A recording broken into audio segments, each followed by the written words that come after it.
Amen. Tell your neighbor, push the preacher this morning. Tell them, scream at him real loud. Amen. Amen. I got to do what I need to do. Amen. The wife wants to go to Galveston after church, so she don't drive. So I'm going to preach and hop in the car. Amen. Amen. Judges chapter number 6. Amen. Judges chapter number 6. Amen. Judges chapter number 6. Amen. Amen. Amen. I want to forewarn you guys, amen, that I am endeavoring to preach a new depth.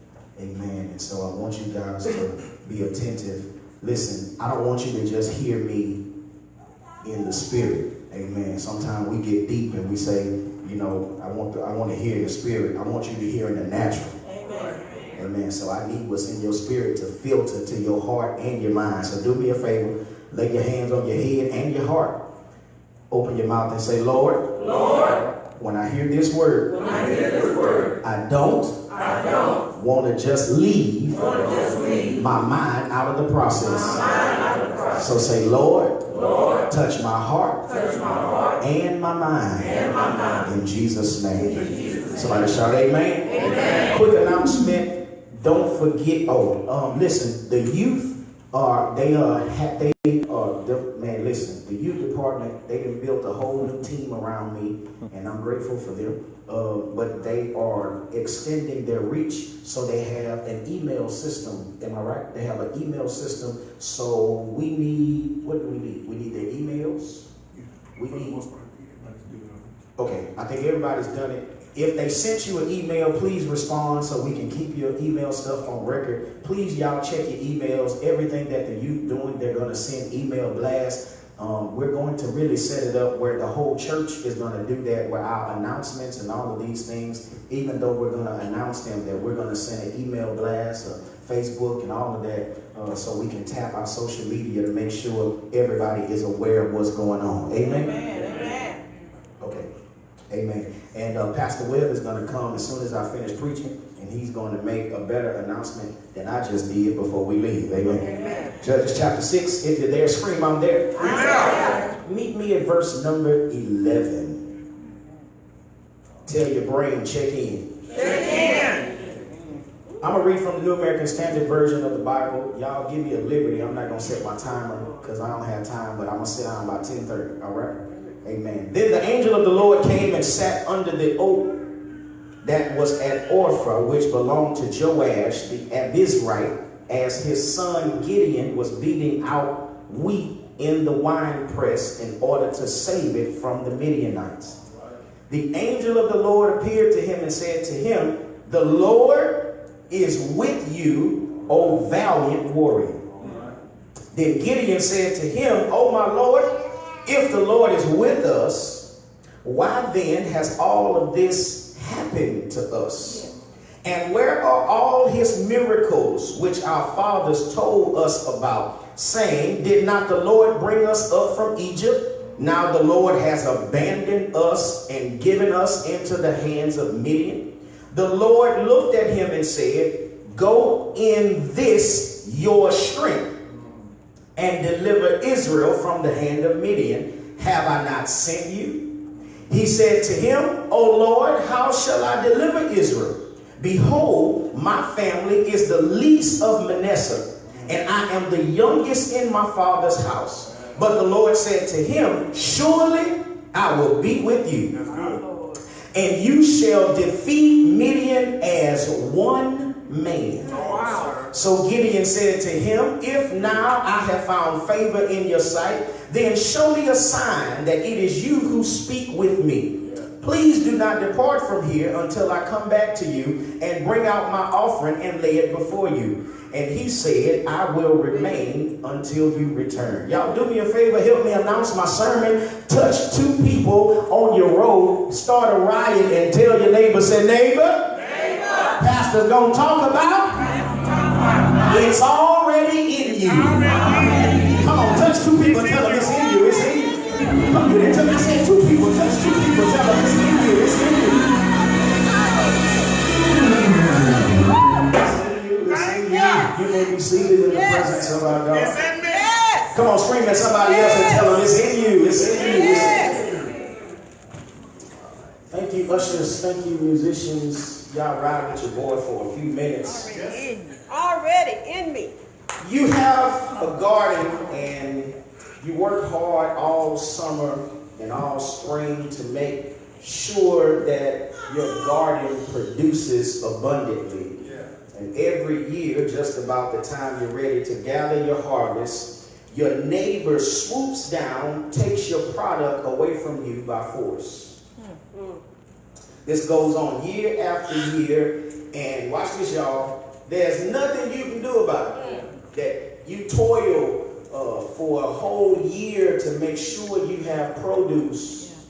And when it's time for you to gather what you've planted, your neighbor comes in, swoops down, takes your stuff by force, and you can't do anything about it. If you can get this scenario in your mind, then you have some idea of what is going on with the Jews, because they experience every year a harvest, and the Midianites made an annual raid.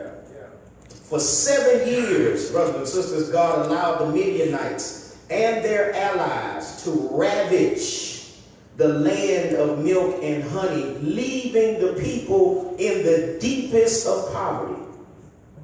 When you read this book of Judges, the issue in the book of Judges is that the Israelites are living a life of a perpetual cycle. They keep going through the same stuff because they can never seem to stay in a consistent relationship with God. And because of that, God is always turning them over to their enemies. If you read this text correctly, you will discover that in this text, God is hitting their economy.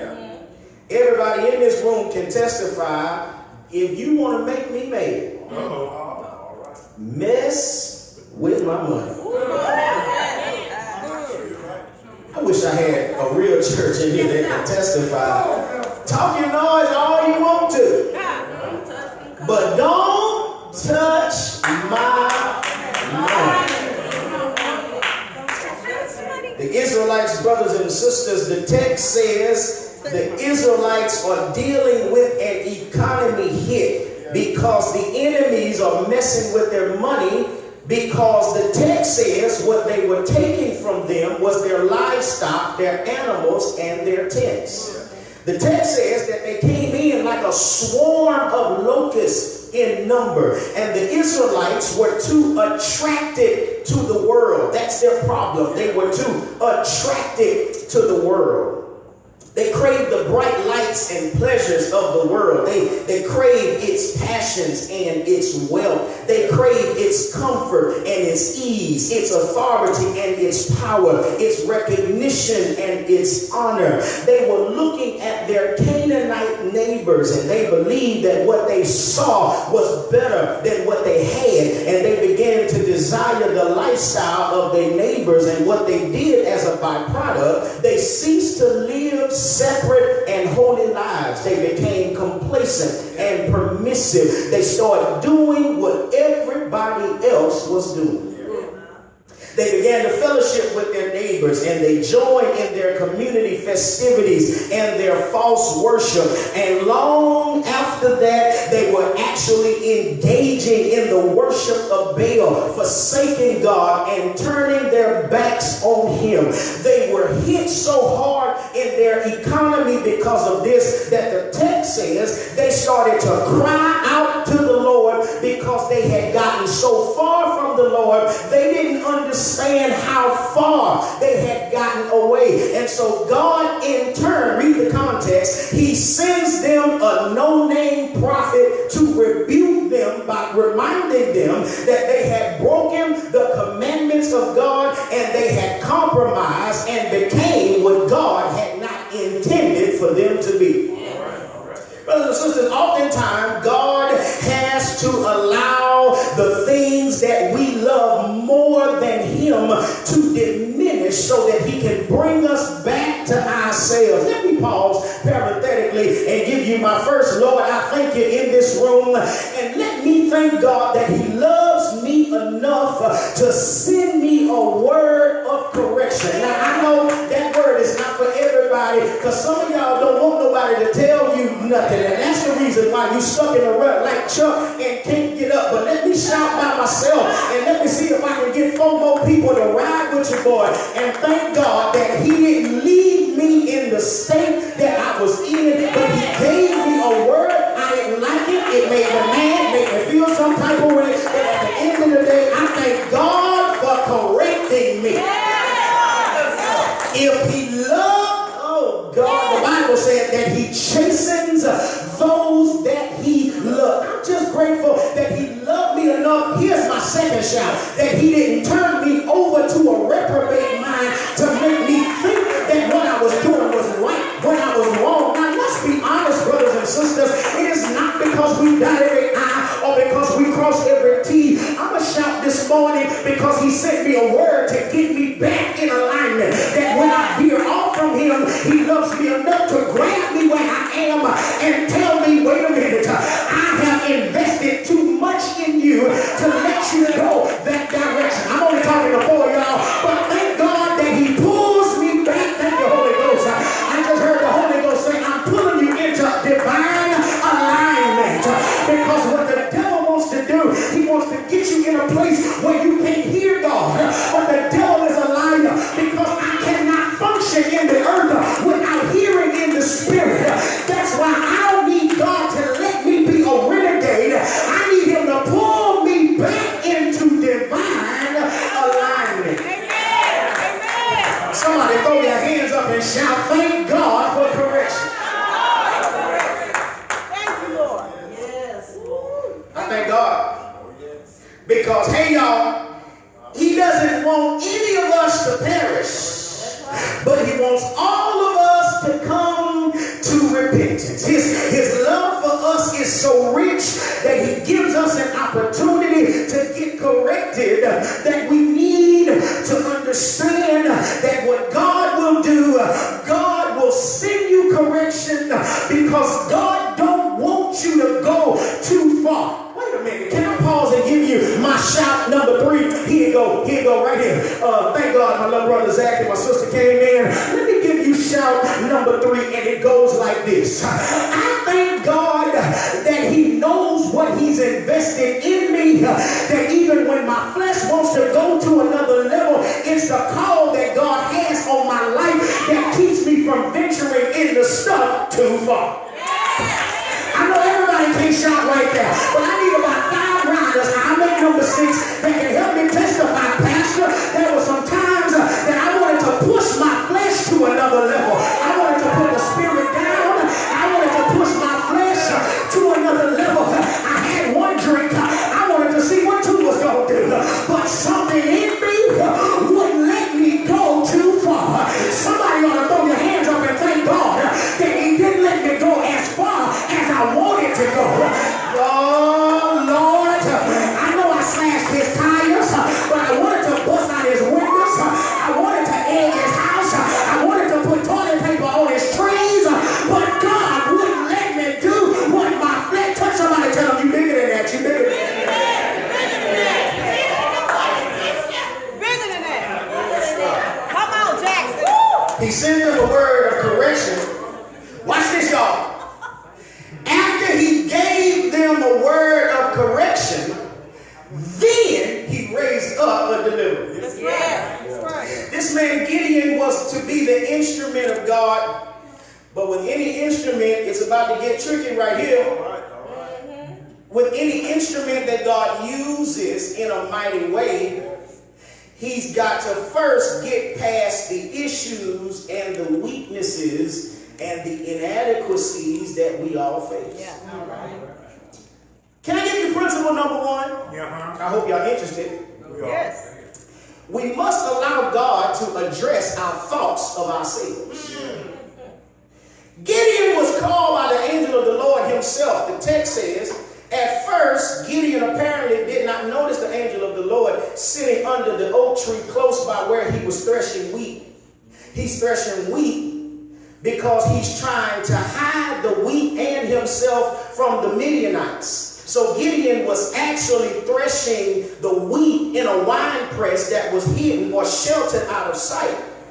No doubt Gideon was preoccupied with his work when the encounter took place, and suddenly Gideon looked up and saw the angel of the Lord seated under the oak tree.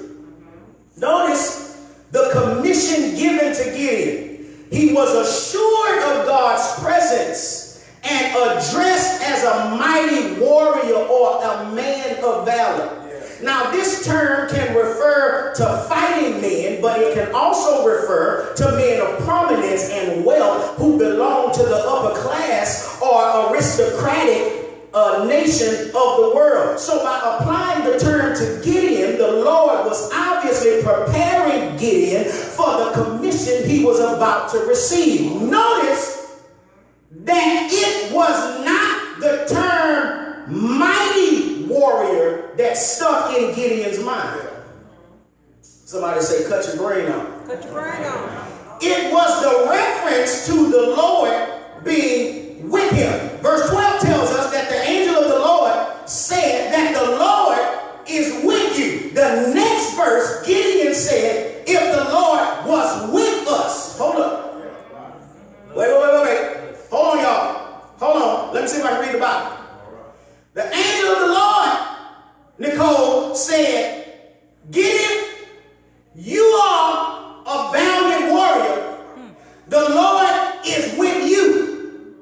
Gideon says, if the Lord is with us, hold on, player. There is a difference in you and us.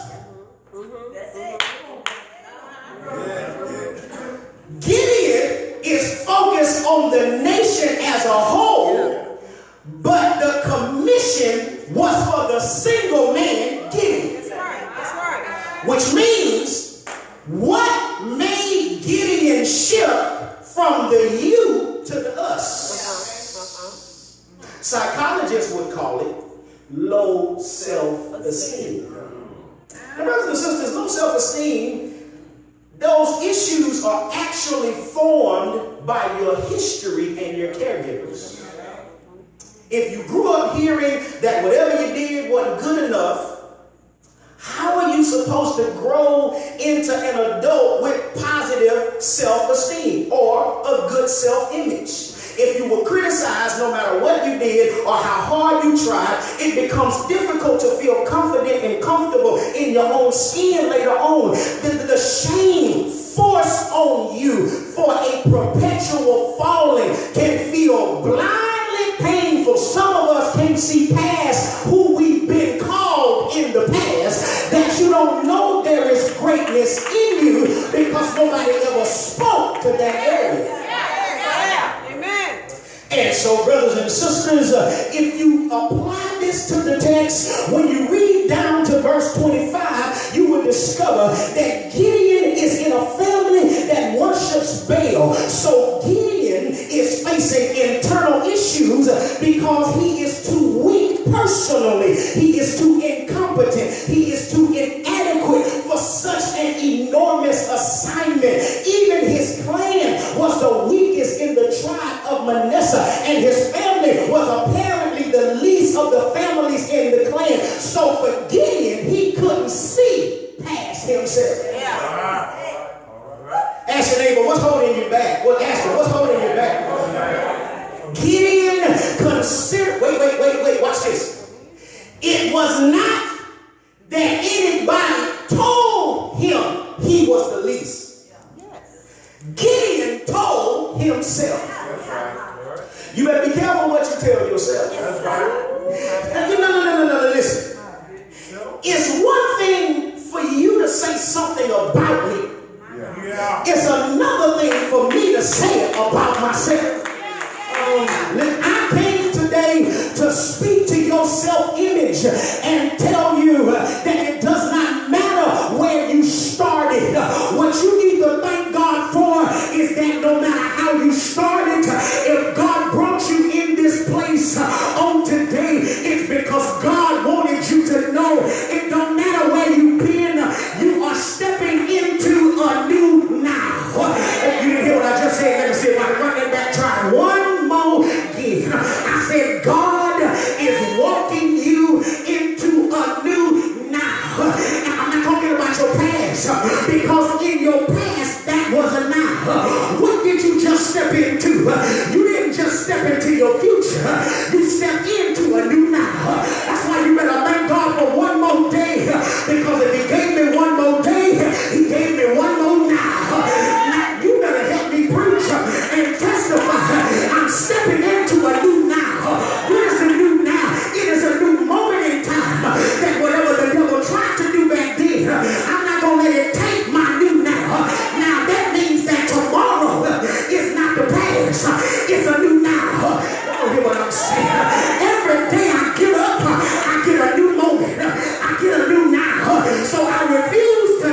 to a new you. Now Gideon tells himself, I am the least in my family. And brothers and sisters, we are not born feeling inadequate. Life experiences and emotions create a sense within us in a variety of ways. Let me give you an example. Somebody shout, I received that. I receive that. When we were little and we felt afraid or anxious, our mind told us something was wrong. Something shifted in our environment. Now, you didn't really understand it, but something in you said, this ain't right. Anybody ever been there where you were in a place where you looked into an environment and even though you didn't understand it, you knew something about this wasn't right. And so what happens then is that when children who were abused or neglected grow up to be adults, they carry this sense of shame. That's why some of us who came up in houses where parents didn't make it, sometimes the child thought it was our fault. We figured that if I had been better, because we take on this identity within ourselves, we put this burden on ourselves. That's why some of you struggle when people die, because you think if you had been, you ever heard people say that if I'd have been there, they wouldn't have died? Listen, you ain't Jesus. So, I know you don't like that, but you're not Jesus. What do you say? That you could have been there, and if it was the will of God, they still would have died, because we don't control that. But what happens as a byproduct in our psyche, sometimes we take on too much response. Can I pause parenthetically and give you a word from the Lord? That's why you got to maximize every now. Let me prophesy. Don't leave here today and you got to out with people and you mad at people because you might survive, but they might die, and then you'll carry this grief because you didn't maximize it now. Can I tell you what God did for me in Atlanta? God touched me in a way. He touched my mind in a way that it completely shifted me in a matter of moments. I stepped out of the old day into a new moment, and I looked in the mirror and I said, Lord, I thank you, because I don't know what happened, but I felt something change. And by the time I got back to Houston, I got tested on that Sunday from the very thing that God delivered me from. I ran in the house, I jumped up and down, and I screamed, I'm really free, because what used to change my confidence didn't bother me no more. I wish you would touch somebody and tell them you don't have time to hold grudges. God's got too much He wants to do in you. You don't have time. Somebody shout, I ain't got time for them games. Let's be real ghetto. Somebody shout, I ain't got time for them ball head games. I ain't got time for them yappy neck. I ain't got time for them no turn games. The devil is a liar. It's time to move on. I wish I had 6 of y'all that'll testify. I'm not walking in unforgiveness. I don't care if you don't like me. I'm going to say I'm sorry. I don't even care if I didn't do nothing wrong. I'm going to say I'm sorry because I want to free myself. Negro, I don't care if you don't like it. I'm going to free me. Somebody shout, free yourself.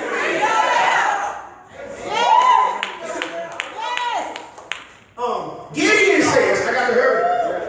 Gideon says, it can't be me. All right. Because I'm the youngest in my father's house.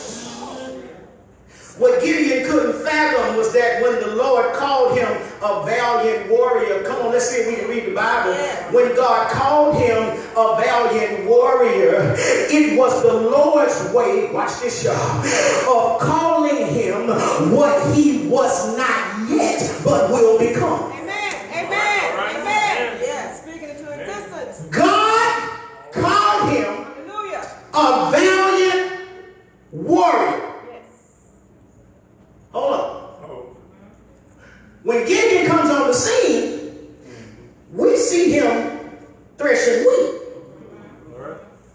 He ain't fought a battle. He ain't threw a punch. He ain't swung a sword.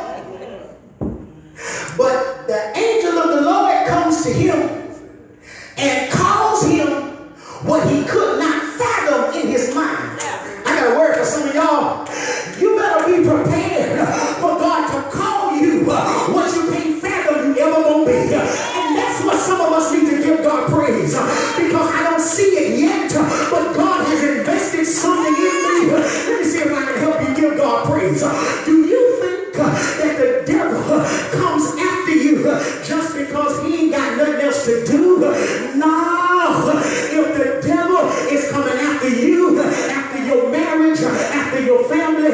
your children, after your mind, after your sanity, after your line, after your bloodline. It is only because the devil might not know what God will do in you, but the devil does know that there's something in you that will make hell's knees knock together like typewriter keys.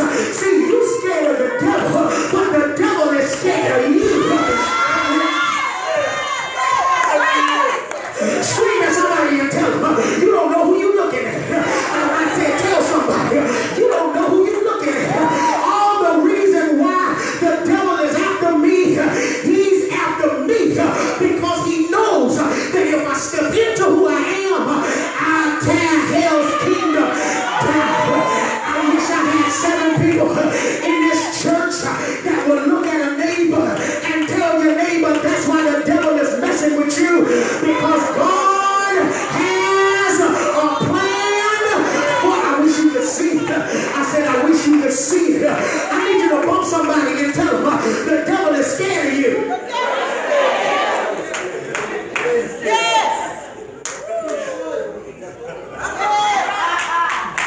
Let me see if I can modernize, contemporize, Kareem Jacksonize the statement, and I'm gonna hurry up and get to my clothes.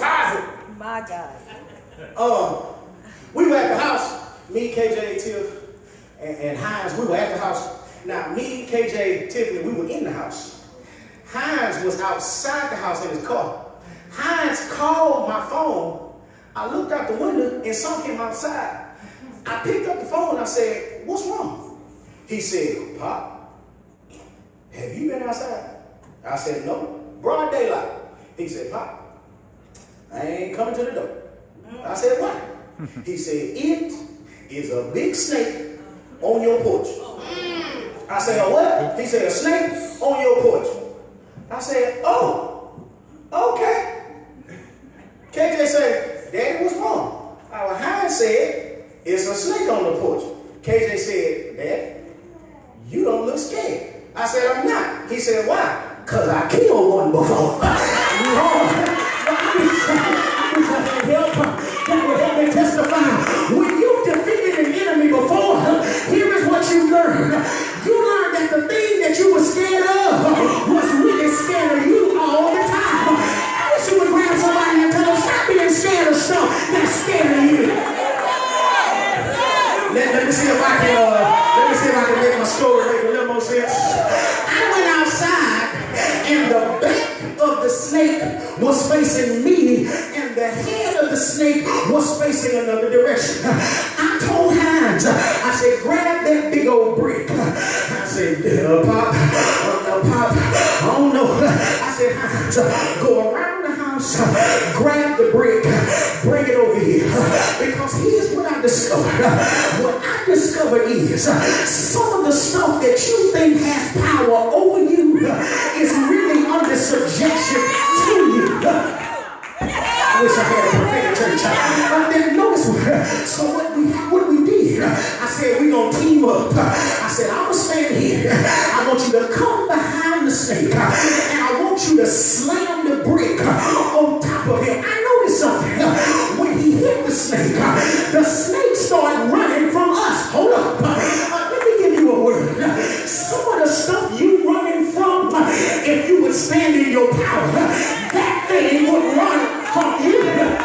Look at somebody and tell them, I am an atmosphere changer. I dare you to bump somebody. Put your hand on your hip and tell them, you don't know nothing about me. I cried enough. I paid for this anointing. I was Christian enough. I've been through enough hell. I ain't running from no devil no more. That booger got to run from me because no weapon shall prosper. Touch somebody, tell them, I don't care what the devil tried. I dare you to high five 2 people in your area and tell them the devil is a liar. Ain't no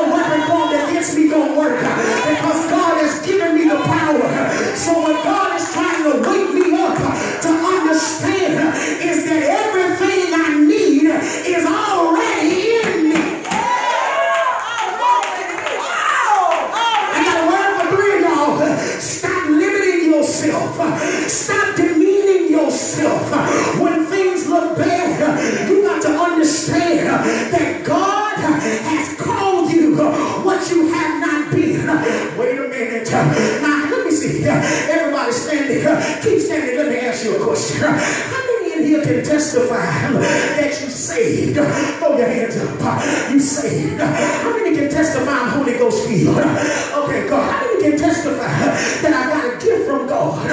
All right, let's be honest. You saved, filled with the Holy Ghost, got a gift from God. But let's be honest. Every time you look in the mirror, you don't always see.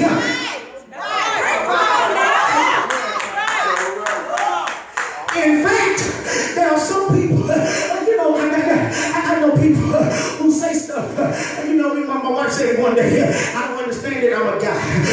Some things I don't understand. I'm learning, but I understand. My wife said, she said, Kareem, leave me alone. I ain't put my face on. Wait a minute. What you mean put your face on? I ain't put, little makeup, stuff on your eyes. I ain't put my face on. Now, my problem is, you look okay to me. I don't understand the difference because you look the same. You put makeup on, you take makeup off, you still look beautiful to me. Here's the problem. I see what you don't see because you're using what you don't need to cover who you really are. I got a word for some of y'all. You have to realize if I never feel beautiful on the inside, if I never feel sexy on the inside, if I never feel handsome on the inside, I don't care how you dress on the outside. The devil is not afraid of your outside. He is afraid of the maturity of your inside. Preach Kareem, George, your boy, Mohammed Stewart Jackson. I'm just trying to tell somebody that God is trying to clean you up and mature you from the inside out. That it don't matter what you put on the outside, because some of y'all are trying to dress up your inadequacies. But I came to prophesy to you. God's about to strip you naked on the outside so he can work on your inside. Yeah, baby. Look at somebody, tell them beauty is skin deep, but ugly is to the Lord. Tell your neighbor, God's about to shift my inside.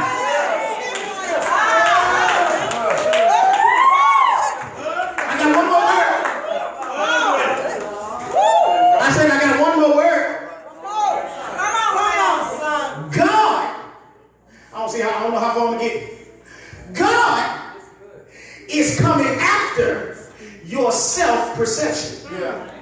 All right. Because Gideon says, I'm nobody.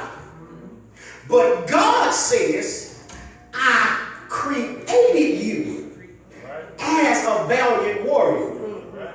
You ain't hear what I just said.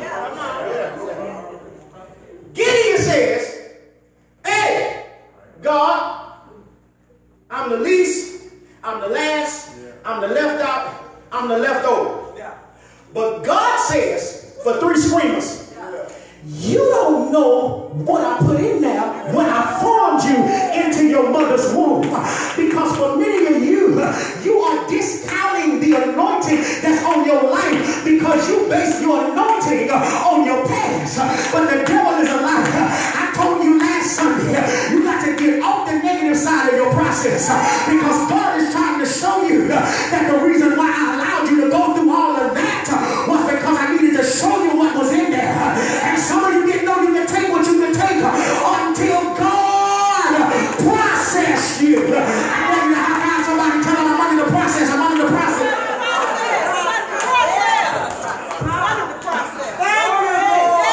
Man, I'm trying to quit. Let me show you something else. Let me show you something else. I'll finish this later. Let me show you something else. He said, I created you a valiant warrior. But you couldn't see it. Which means that God, I'm finna scream, was using everything I've been through to get me to this right moment.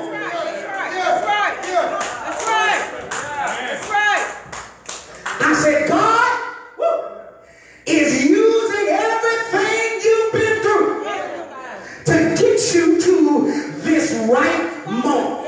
Oftentimes things that we face in our lives at unforeseen moments, we don't realize that God is preparing us for something greater. I need you to throw one hand up, open your mouth and say, I'm ready for something greater. Here's my last point. I'm finna go. God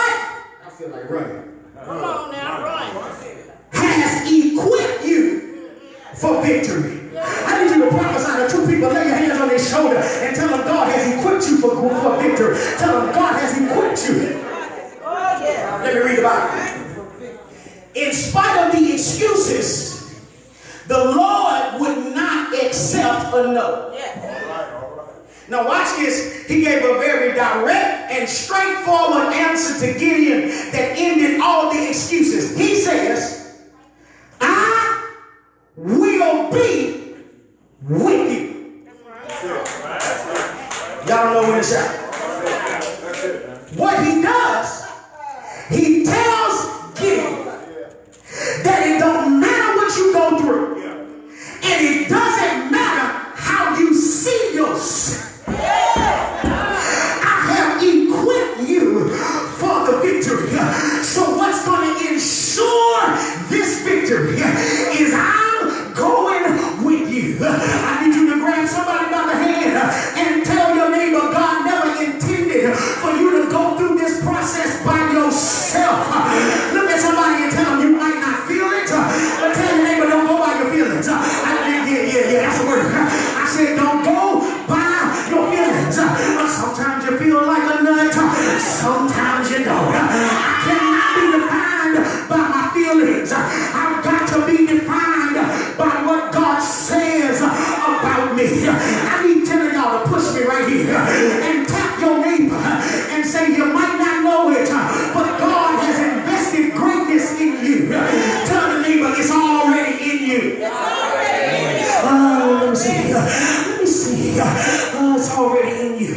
So once God has called and commissioned us, the next thing he needs from us, I'm going to run out the room. The next thing he needs from us, he needs obedience. Wait a minute. Now hold on, bro. Let me see if I can read the Bible right. Now Gideon is saying, let's see if we can track.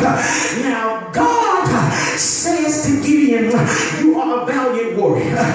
Gideon is struggling with his own self-esteem, but God says, I'm going to be with you. Now what I don't read anywhere where God changed his perception of himself.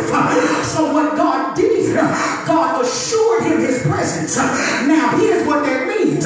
Sister Demetria, let's shout. That means that when I give God a yes, while I'm moving, God will change the things about me that I didn't see when I first got started. Praise Kareem. I'm coming up to 4 years in pastoring this church, and anybody that's connected to me know the first 3 years I was like, I don't know what the heck I'm doing. I really don't know. And every week I showed up, I was like, God, whatever you're gonna do is what you're gonna do. But here's what I discovered about year number 4, that God used the first 3 years to lay a foundation to give me an identity. And now here's why I can shout, because I found out I didn't need all the answers year 1, year 2, or year 3. If truth be told, I don't have all the answers right now, but let me tell you what shifted.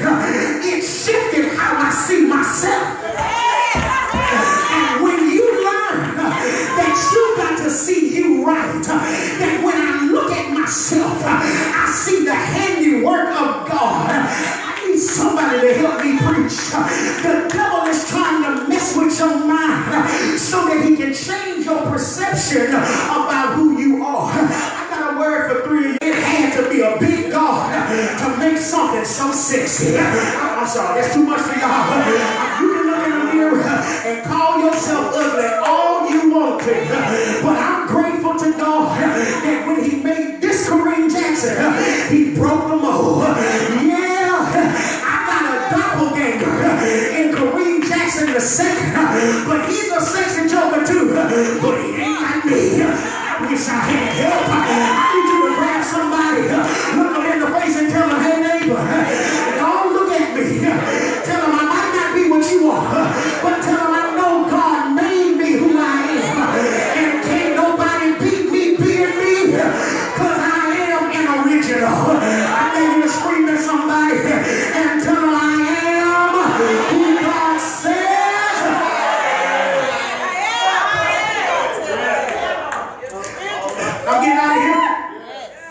getting out of here on this quote. A.W. Tozer says, and I quote, all God's acts are done in perfect wisdom, first for his own glory, and then for the highest good of the greatest number for the longest time. Unquote. All I'm trying to tell you is that when God made you, he made you in perfect wisdom. When God made you, he had a divine design in mind. And let me tell you what your greatest warfare is. The devil is trying to take your perception. But I rose today to give the devil a notice. I was going to let you have everything I thought I lost, but I changed my mind, because what God did for me over the last couple of weeks, God showed me that I got so much greatness in me that the devil in hell been scared for me to snap out of the old moment and step into a new one. I wish you would grab you a neighbor, look them in the face and tell them, neighbor, the reason why hell is after you is because the devil don't want you to realize who you are. But I dare you to tell your neighbor, if you ever wake up to who you are make hell take notice. I want you to look at somebody eyeball to eyeball and tell them the devil is mad at you. I said, tell your neighbor, the devil is mad at you, because the devil don't want you to wake up and realize what's on the inside of you. But I heard the Bible says that greater is he that is in me, yes, than he that's in the world. I need you to shake your neighbor's hand, look them in their face, and tell your neighbor, say, neighbor, now I'm not talking to nobody. I need you to grab somebody, get a preacher in your voice, amplify your sound, get a little charisma, get an attitude about yourself, get a swagger about yourself. Look your neighbor in the face. If you girl with the braids, throw your head back, let your hair fly to the side, and say, neighbor, the devil is a liar, because what I know is that God has got greatness inside of me, and I rose to tell y'all that everything you need in order to succeed is already in you. Y'all not helping me preach. Look at another neighbor that you haven't looked at yet and tell them, neighbor, everything you need to succeed in life, God has already put it inside of you. Let me see if I can help y'all give God praise. That means that I'm not waiting on God, but the Lord is waiting on me. Hit yourself in the chest and say, wake up. There's greatness in you. Everything you need is already in you. The business is in you. The degree is in you. The new mind is in you. The new idea is in you. Now let's have a little church. Grab your one more neighbor. Grab them by the hand. By the hand. Look them in their face and say, neighbor, it's already in you. Your next dimension is already in you. Tell your neighbor, say, neighbor, I got a word for you. And the word is, don't let the devil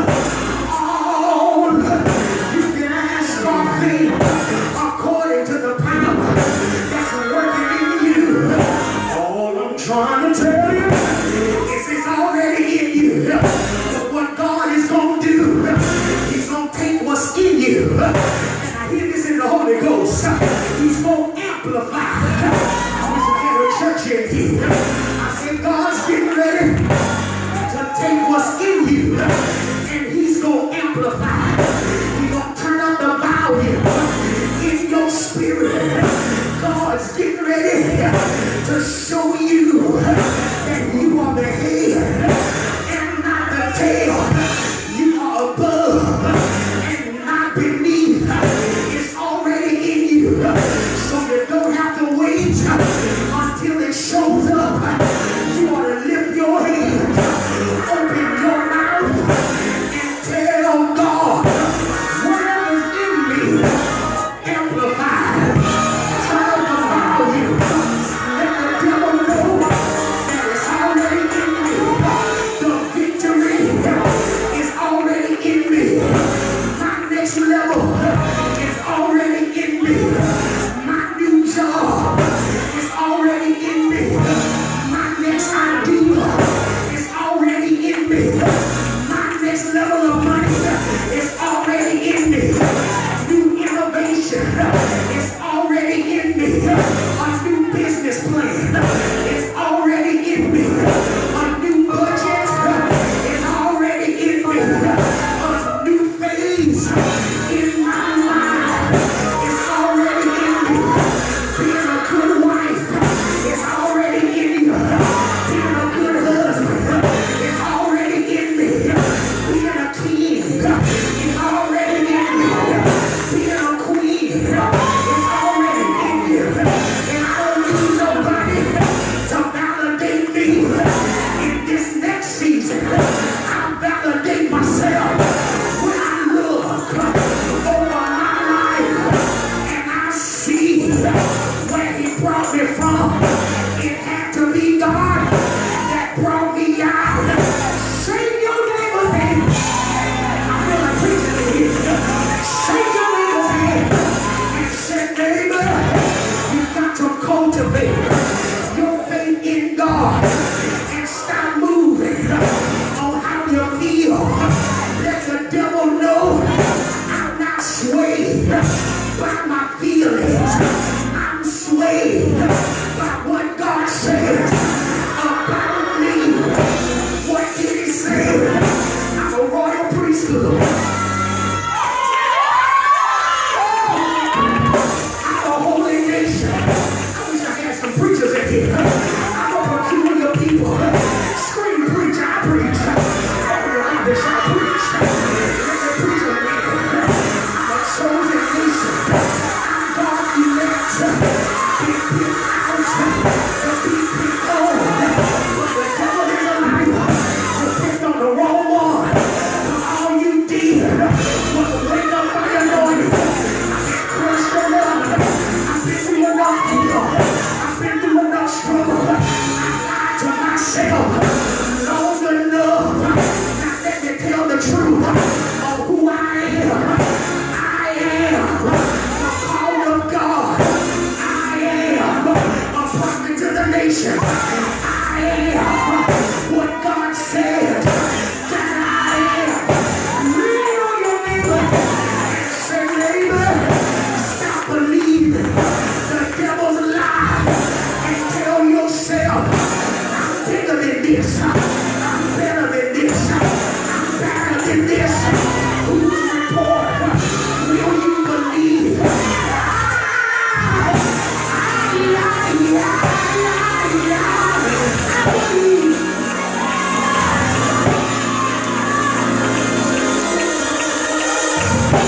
Say the name for the last time, and I'm gonna let y'all go. Say the name for the last time, and say, neighbor, when you look at me, you're looking at greatness. No more low self-esteem, no more bad self-image. The devil is a liar.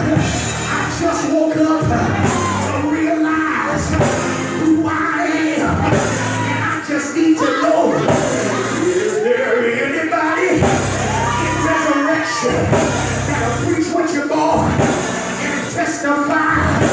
I'm bigger than my circumstance, bigger than my problems, bigger than my issues, bigger than my sins. there. Look at the devil. I'm bigger. So what I need God to do, stand up in me. I wish I had help. I said I need God to stand up in me. I feel like flexing my muscles. I said I need God to stand up in me. Shake two people and tell them, wake up, wake up. It's time to step in to a brand new you. It's time to step in to another level. Eyes haven't seen, ears haven't heard, neither has it entered the hearts of men. Those things God has prepared. Lift your hands, open your mouth, tell the devil you are monkey lie. Put your hands on your hips. Let the devil know this is my season. I'm moving to another level. I made up. Yeah. I made up in my mind.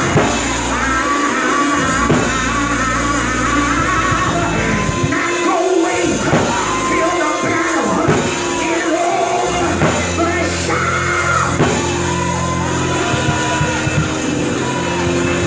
I tell you, open your mouth. I said, open your mouth. Put hell on notice. I'm coming out of this. I said, put hell on notice. I'm coming out. Coming out of this. I made up. Yeah. I made up in my mind. It's a new season. It's a new day. A fresh anointing. Blowing my way. A mind. Move of God. About to hit my life. Hit my house. Hit my children. Hit my church. Say it. Say it. Say it.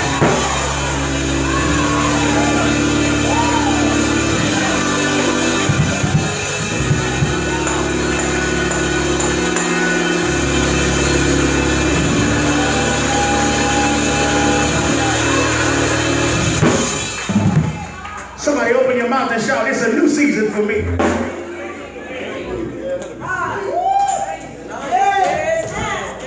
I'm ready to quit. Now, hold on. I'm finna quit. I'm not talking about a place. I'm talking about a mindset. It's a new season for me. Y'all don't hear what I'm saying. My place don't have to change. That's right. That's right. But if my mind changes, it changes my outlook on the place. God told Gideon, I'm closing. You're a valiant warrior. Valiant warrior. You're valiant because it's what I said. Yes. Watch this. Stop discounting what God says about you because of what other people said about you. Cut my mic back up, y'all. I said stop discounting what God has said about you just because of what other people said about you. Because could it be that your mama, who was bitter, spoke out of her pain, but not your purpose? Because pain will make you say how you feel in a moment. Because the devil wants to use pain to divert purpose. So what God has got to do in different seasons of your life, I told y'all, prophets don't just talk, we prophesy. Yeah. That God has been shaping every area of your life and putting people in place around you to speak into you what your mama and daddy couldn't see. I got a word for three of y'all. You're going to get mad and I don't care. Stop putting your children in the middle of you and your baby daddy. Come on, Jackson. Because let me tell you what you don't understand. Our children need the duplicity of the parents. They need the mama's nourishment, but they need the father's correction. Amen. They need the mama's nourishment. Watch this, you're finna really get mad. But they need the father's blessing. Many of us, our children are lacking because we can't see past where we are to speak purpose into them. And then some of us don't know how to be honest because I've made a lot of mistakes. But what I decree over my children is not where I am. It's where God has declared for them to be. So I say, I've made mistakes, but you're going to be a king. You know what I'm saying? I've had bitter moments. But here's what you got to shout about. Some of you young people, hear me good. If you've seen your parent go through struggles, if your mama got a stanky attitude, and you see it don't work for her, what logic is it? I was going to say something else, but see, the Lord has changed working on my mouth. What logic is it to make you think you can have the same attitude if it don't work for her?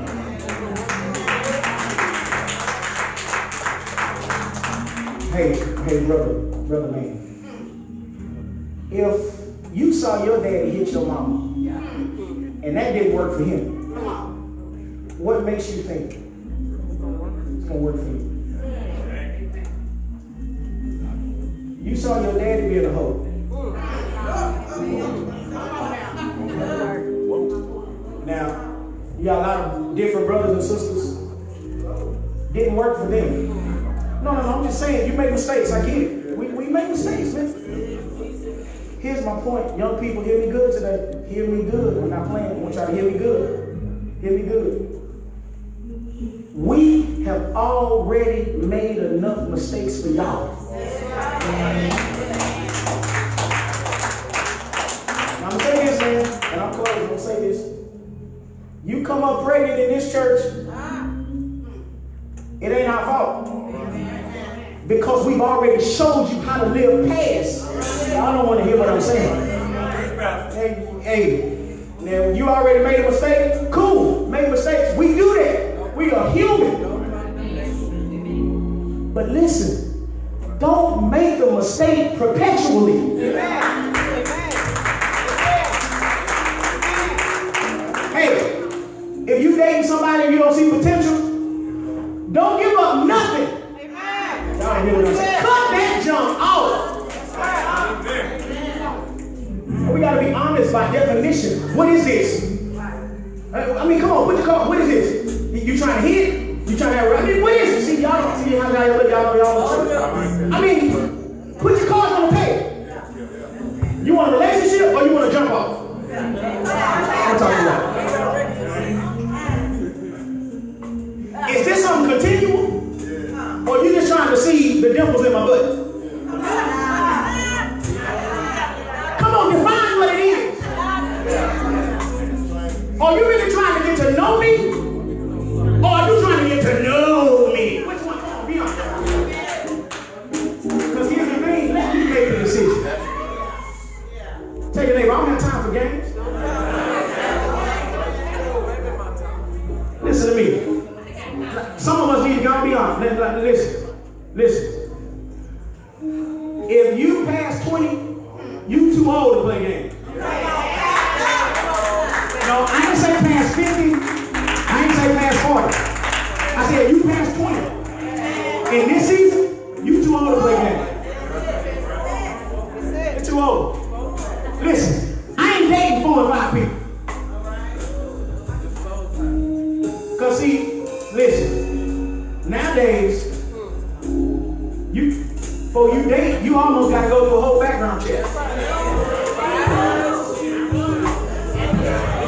Boy, y'all don't know the truth in this church. You got to go through a background background check. 13-year-old girls look 35. Background check. I want to see your ID. Y'all don't hear what I'm saying? I know a lot of guys that got caught up messing with girls that lied about their age. Mess around and hit that thing and call a case. Well, y'all don't want to be honest. Let me tell you, listen, brothers, we better stop being so hot between the legs.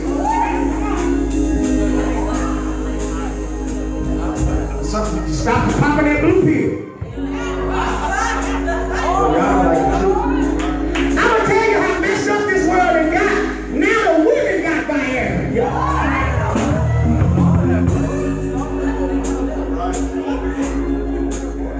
They got a pill for women. You see that? Them folks trying to make sure we can get it. I guess that's why I love this church. I love this church. That's why y'all my people.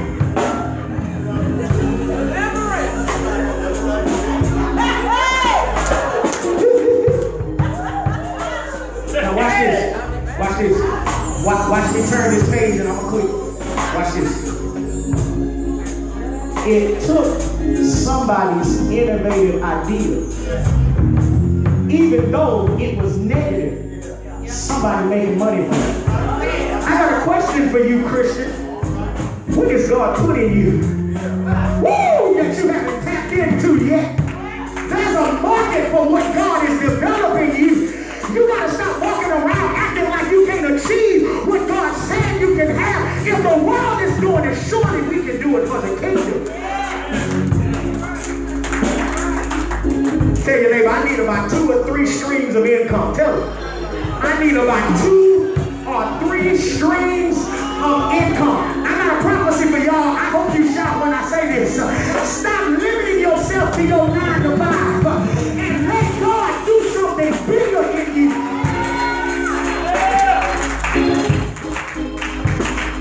All right, cut my mic up for the last time so they can hear me when I get out of here. I told my wife last night sitting at the table, I said from now on, I'm about to, this gets all business. That's not to take the ministry, but it's all business. I'm too gifted to not be rich. You hear what I said? I said I'm too gifted. Y'all hear what I'm saying? I'm too anointed. I said I'm too anointed to not have what I want in the bank. Tell your neighbor, it's all business from now on. Everything God put in me. Oh boy, y'all better get ready. Tell your neighbor, get ready, get ready. Come on, tell your neighbor, get ready.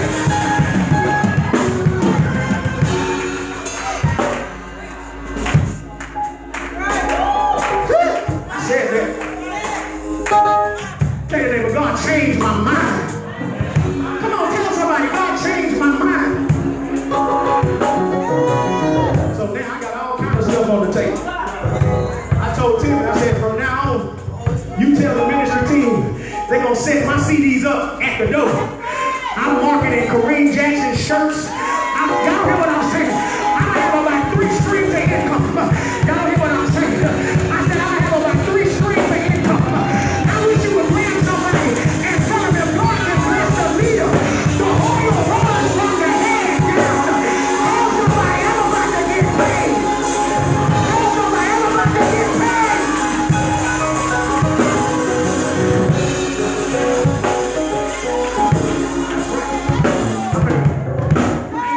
I ain't chasing money in this season. Money finna chase me. Y'all, I said money finna chase me. I ain't gonna just be in church walking and shouting and ain't got no money. I said money gonna chase me.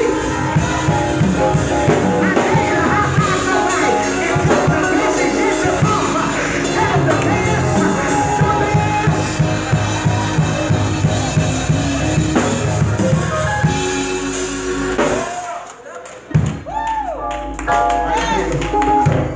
Lift your hands.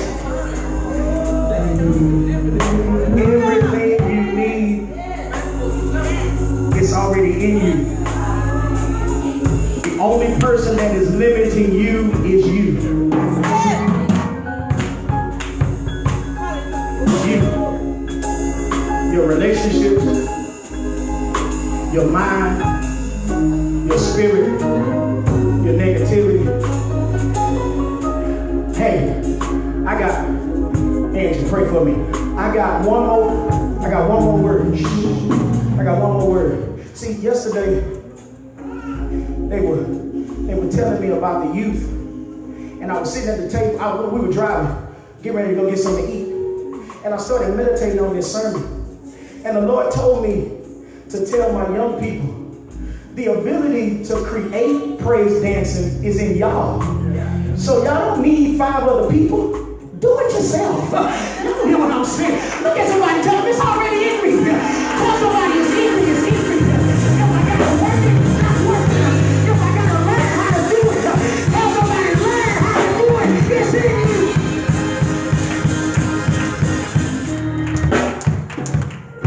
Some of y'all scared. Some of y'all scared. I tell my people, if you're gonna make mistakes at home. That's the best place to do it.